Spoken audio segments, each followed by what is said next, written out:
So here we go with John 3:16.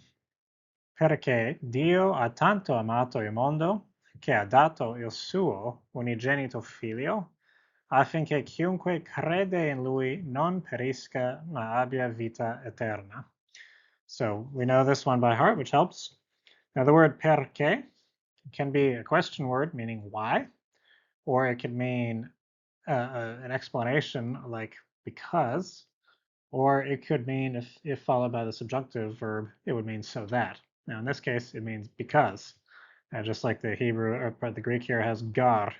So because God ha tanto amato il mondo. So this would say he much loved the world, or he so much loved the world might be a fair way to say it is. So first we've got this word ah, H isn't pronounced. This is from the word the word avere, to have, and it's functioning as the helper verb for the word amato, which comes from the root word amare, to love. So this forms something called the passato prossimo, is the tense passato prossimo, one of the simplest past tenses you can use. And it's avere here is going to be conjugated to agree with the subject, whereas the participle is just going to be in the past like that, and it's just going to end that way. So this would be the third singular of avere, and it has to agree that way with God. So il mondo, the world, is the object of the verb, and we have this word so that. So let's look at tanto. He so much loved the world that. This is where you get to that. So these two kind of agree with each other, just in the same way that we have God so loved, that he gave. Those agree, or hutos and hoste. Now I do prefer the English translation because it has so kind of expressing manner, which I think is probably more faithful to what hutos means. This speaks more of manner, and this one, the tanto, speaks a bit more of quantity of love, but in any case, we understand.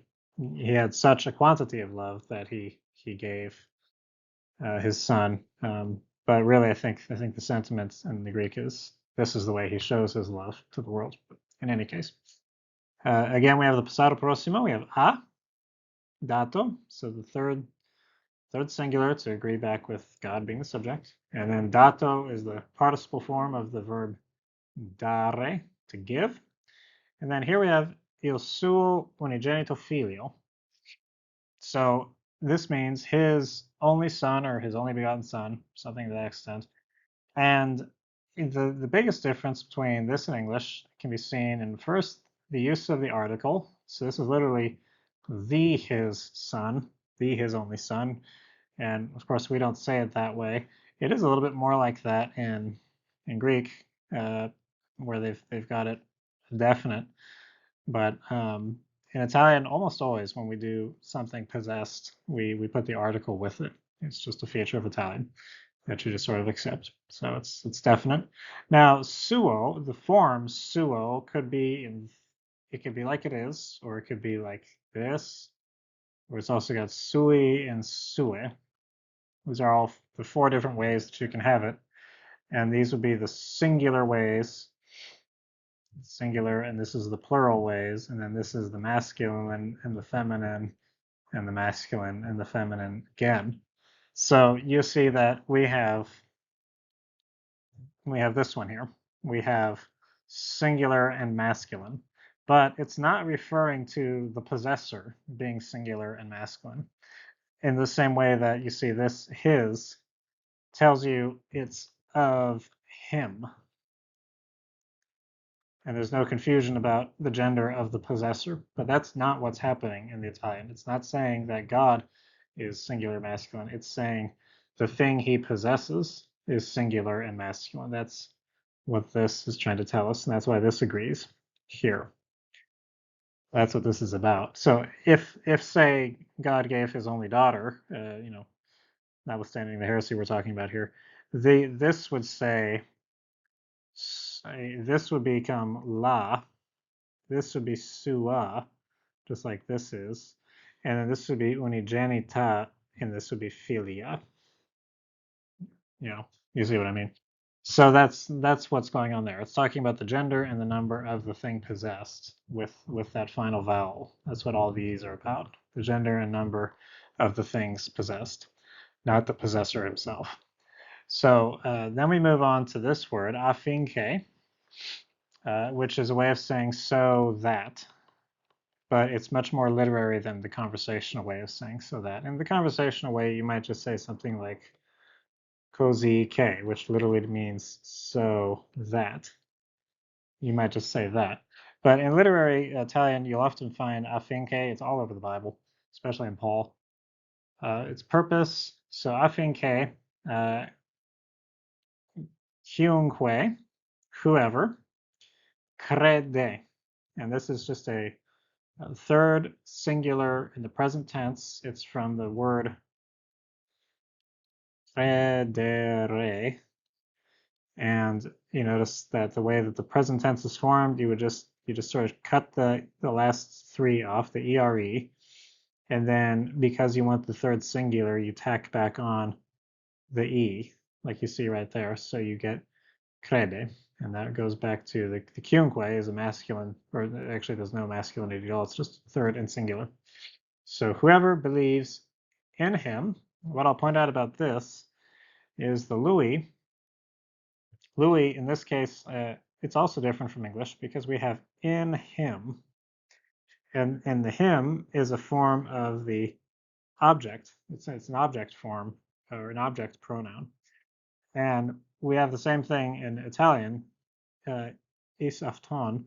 This is an accusative, so it tells us it's an object. But in Italian, lui could be either a subject or an object. So if I wanted to say he believes in him, I would just say lui crede in lui. She believes in him. So that's something to keep in mind. Same thing would be with lei for she believes in her, would be lei crede in lei. So helpful to know that. Now, here we have perhaps the trickiest part, non perisca.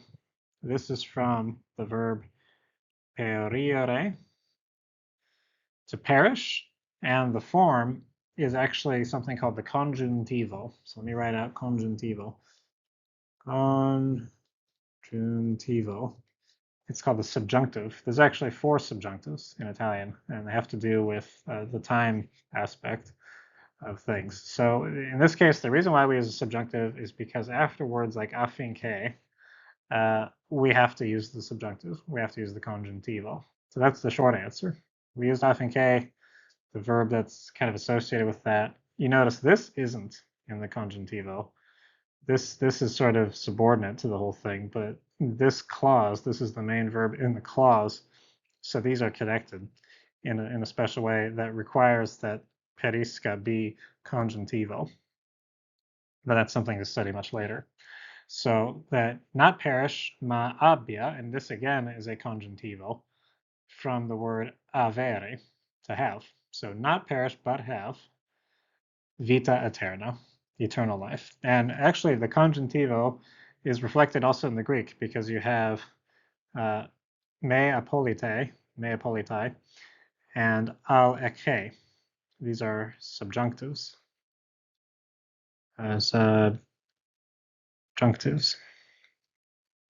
So the same thing. So also Italian would do this. In the English, of course, what we do see it a little bit with this word should. Should sort of is the purpose idea that's found in that or so that in this case. So there you have it. It's relatively complicated Italian for such a beloved verse, but hopefully this is helpful to you.